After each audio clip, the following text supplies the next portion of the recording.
Salepur घरोई nursing home पलटि मृत्युर गंताघर दिगहरा तदंत घटना को चापी देवाको हेउछि षड़यंत्र काहींकि बिना डाक्तर चलुछि छतु फुटिला परी नर्सिंग होम भड़ारे आसुछंती डाक्तर चिकित्सा करी फेरी जाउछंती भित्तिभूमि न थाई अनभिज्ञ हाथ में नर्सिंग होम रे चलुछि रोगी सेवा जहा फल उत्तम चिकित्सा अभाव अकारण जाउछि निरीहंक जीवन।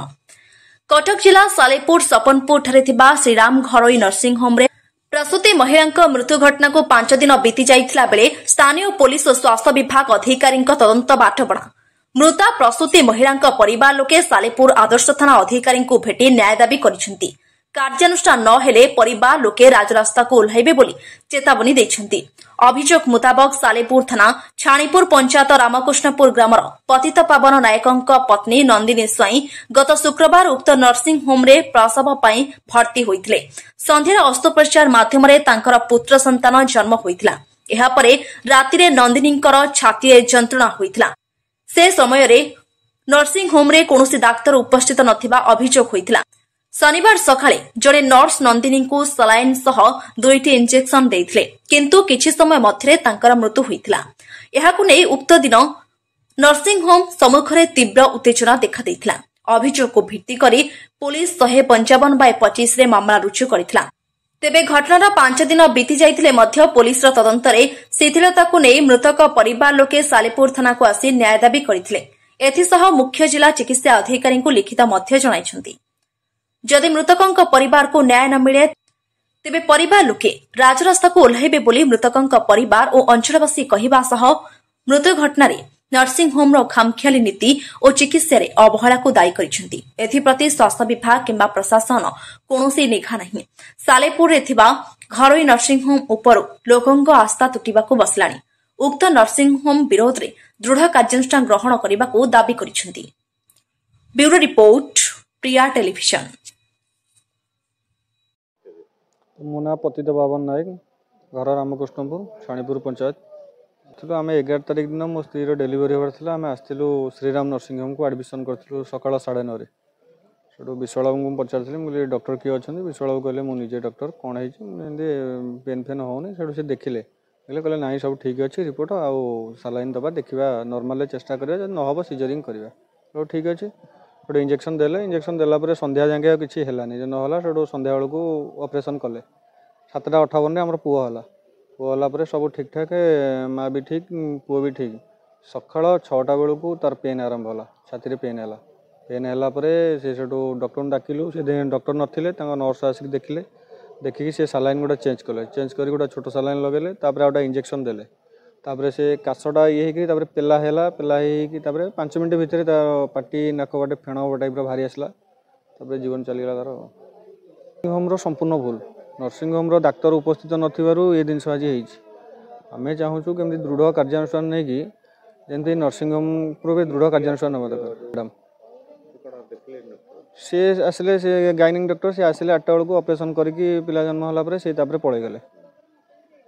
रेसिडेंट डॉक्टर कहीं ना सेटा आमको विश्वाल कहली विश्वाल कहले मुझे डॉक्टर मुझे सब देखुची कि आम पर जाना पड़े विश्वाल डॉक्टर नुह हाँ कर्तृपक्ष अवहेला कर हॉस्पिटल कर्तृपक्ष कौन पुलिस से दिन एफआईआर भी थाना वाला देलु थाना एपर्तंत किसी एक्शन नहीं ना 5 दिन है आम आसलु से बुझा से कहते आम अपेक्षा करूँ रिपोर्ट आसिले आम ये करूँ एक्शन न कले आम बाध्य आईन भांगू आम रास्ता रोक करूँ रास्ता पर बसू जाए। नमस्कार मु उपेन्द्र प्रधान मोर शलार श्री शला बाबू आमर सालेपुर श्रीराम नर्सिंग होम को 11 तारिख दिन आम नहीं एडमिशन करूँ से देखिले जे 3टा सालाइन नागिला पेन है आम ऑपरेशन करूँ 7टा बेलू 7:15 बेलू ओटिकी ने 7:15 नहीं 8:10 ओटी गोटे पुओ जन्म है पुओ जन्म होला आम शुणी बहुत खुशी हेलु जेहेतु खुशी है मिठा मिठा नहीं बांटिलु तापर देखला आम घर को मुझे 11टा बेले मो स्त्री नहीं घर गली मुझे सकाଳେ आसी पहुँचू सकाल 6:05 बेलू जे शुणिलु नंदिन ना पेट पेन हो कौन कहते देह कौन पेन हो डॉक्टर जाई पचार ये डॉक्टर कौन ना डॉक्टर आशुतोष लेट क्या सहित फोन रे नर्स मैंने कथा गोटे इंजेक्शन दीटा देले जे झीर माँ से सी कहता 5 मिनट झील मोर चलीगला ये सब डॉक्टर ना एमती नर्सिंग खोली किंतु कौन एक्शन भी ना आम थाना अभियोग करूँ कौन ये ना किंतु देखिले जे सालेपुर से एमती सब अवहेला सकाशे केते जीवन जाऊँगी कौन न्याय भी आम पर्यंत पाइनु बाध्य होगी आम सीडीएम को देखा करने जाऊँ आपण मैंने न्याय आम दरकार मु प्रभंजन स्वाई आज्ञा आमर सालेपुर नर्सिंग होम आमर झीआरी एडमिशन होते 11 तारिख दिन आसते श्रीराम नर्सिंग होम 11 तारिख दिन आसते 12 तारिख दिन सका आम खबर पाइलु आम झील जीवन नहांती से चली जाइए जेहेतु सका आज उपस्थित हो आम देखिलु श्रीराम मेडिकल रे डाक्तर कहीं नथिले राति कौन जी ऑपरेशन करते से घर पलि जाते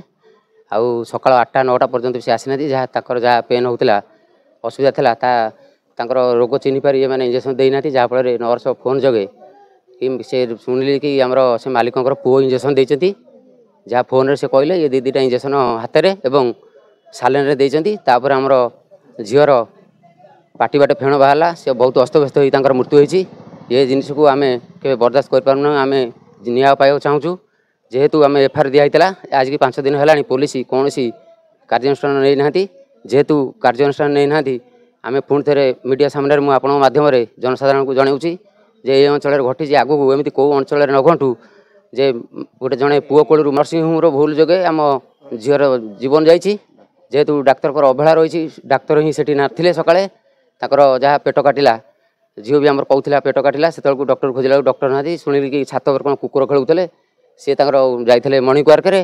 ये घटना होता आम शुणा पाइचु एफआईआर देइथिलु एबे जदि आम झील न्याय न पाए ताहले आम आगू निश्चित भाव में रास्ता रोक करूँ निश्चित भाई आमको न्याय दरकार आम मीडिया सामने मुझे आपण अनुरोध करूँ।